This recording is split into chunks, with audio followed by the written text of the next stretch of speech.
They're in the news again, but not for the first time. It's not the kind of news that Everton fans will be pleased to greet. Fahad Mashiri's attempts to sell a potential 25% stake in the club to an American investment firm collapsed.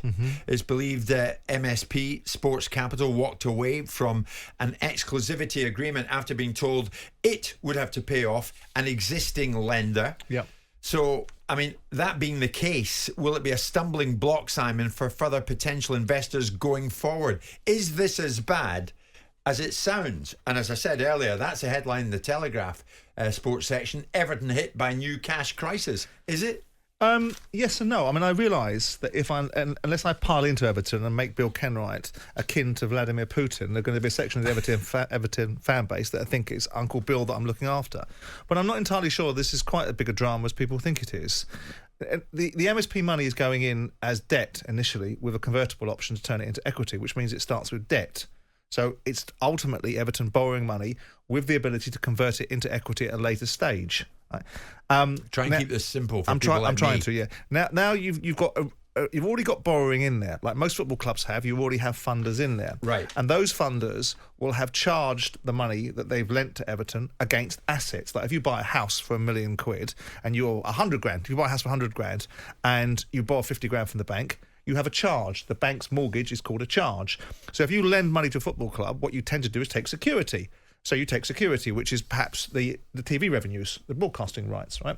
And you secure against them because Sky pay it into the Premier League pay it down to the football clubs, and you secure against that if indeed the football club doesn't repay the money that it owes the people that have lent it to them, right? You with me so far? Okay. So the existing lender is now first charge. So along comes MSP that are doing a deal with Everton saying, we will do a deal with you. We'll take potentially 25% equity on a convertible debt. We'll lend you the money in the first place, but we want some security. So MSP, the original funders, are going, well, we've got first charge. We're the first charge. And the new funders are saying, well, we'd like one too. And MSP is saying, well, sod you. Why would we want to release our charge? I'll tell you how we'll release our charge, if you pay us down. Okay, well, we don't really want to do that. We want to use the cash for working capital. We don't want to pay off another lender. We'd rather pay the other lender off in dribs and drabs through our cash flow. I'll tell you what we'll do.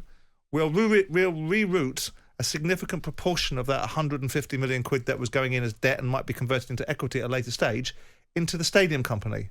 That has nothing to do with anything to do with MSP and MSP's charges over football revenues coming in. We'll give you the 100 million quid for another project that you need 100 million quid for anyway, which is the stadium deal. So whilst it's not ideal, and whilst the fact that it could have been turned, and most likely would have been turned into equity, which then becomes non-repayable, initially, the 150 million quid going into Everton was debt. It was going in as debt, right, which would have had servicing costs and interest payments and whatever else attached to it. And now what they've done is they've rerouted it into the stadium company, which is a separate entity. So clearly they've taken a charge on that money going into the stadium company because it's unencumbered. So whilst it's not ideal, it's not quite as cataclysmic as people would like to believe that it is. Cataclysmic. A lot of Evertonians, though, and I think they're not wrong to think this way, are thinking, was that money that Sean Dyche might have been able to use, was Mashiri going to steer money to Dyche to improve the talent on the pitch? Typically, there's an Evertonian, the crying Evertonian, Tyrone calls himself. Simon, explain whether this latest setback has any effect on transfers incoming. Can you give us some clarity on that? Because at the moment we await good news. You've got stadium financing required, right? So you're going to get that money from somewhere. Forever and a day, Mashiri's been crowdfunding, running around, listening to Peter Kenyon and whoever else pops up with a particular notion they're going to provide a solution to try and get the stadium funded, right? We've known that. So somewhere along the line, that money had to come from somewhere. So all they've done is reroute 70% of that money that was going into the football club into the stadium scenario. So taking the obligations off Mashiri to perhaps pony up that money there. I don't think people have suggested that Mashiri's run out of money, if indeed it was Mashiri's money in the first place. Because obviously there's a constant reverberating allegation about whose money this is and whether it's Usmanov's money. And that's a Do you think it is? I wouldn't be surprised if it is. That's a can. Fahad would say not. Well, of course he would, because if you open that particular can, you're in a Chelsea situation. You've got a sanctioned Russian oligarch effectively bankrolling a Premier League football club, you're in the same space as Chelsea. If that ever got proven, if that can of worms ever got open, and Usmanov and the funding vehicles that he may or may not have used for whether it's rights or sponsorship deals in the past, or whether it's the rights and media funding business that's ultimately lent Everton money, then that becomes Usmanov. There's a problem there, right? But let's move from that back into the idea that Everton have got an ability through this money, or have lost that ability through this money. Well, Everton's problem hasn't been lack of finances. It's been their inability to trade because they've been caught by financial fair play, and they have an ongoing argument for the last 2 years about the Premier League saying you've gone into special measures, i.e. we now police what you do. We hear this in the police force, that this police force is in special measures, this one's in special measures. Right. In Premier League terms, what it basically means is before you can do anything, you have to justify the economic benefit to the football club. So if you've got to buy a player, you need to have sold one first. So they don't have the freeness to trade. Now, that's been going over the last 2 years.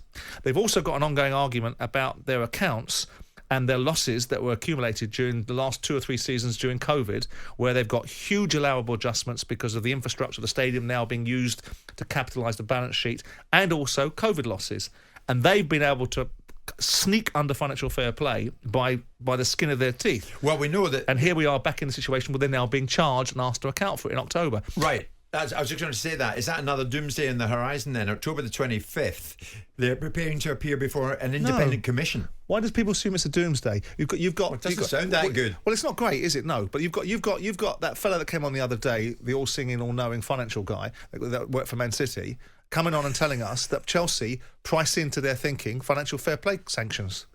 So Everton might get a financial fair play sanction. Like lots of other, by the way, lots of clubs have got financial fair play sanctions. Liverpool have had it, Bournemouth have had it, Leicester have had it. Lots of clubs, Manchester City clearly have had it. I get all that, but the clubs you've named, maybe not Bournemouth, but the other clubs you've named, they're unlike Everton, will not be potentially in a relegation fight. No, true. And that's probably another reason why MSP, why people say, well, if you're negotiating for 6 months to do a deal, why is it all of a sudden falling off the edge of a cliff now? Because maybe MSP, who've had security on the initial borrowing, suddenly think that Everton are a real risk for going down and don't want to release any security. So finally, want to tighten up their deal and make sure that their security is protected. After this article's appeared today, Everton hit by new cash crisis. In a sentence, tell me where they're at financially.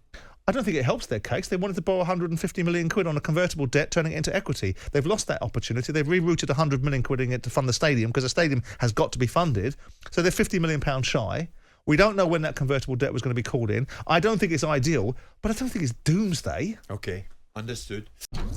Jim White and Simon Jordan. Monday to Friday mornings from 10 on AM, on DAB, via the talkSPORT app and on your smart speaker. talkSPORT.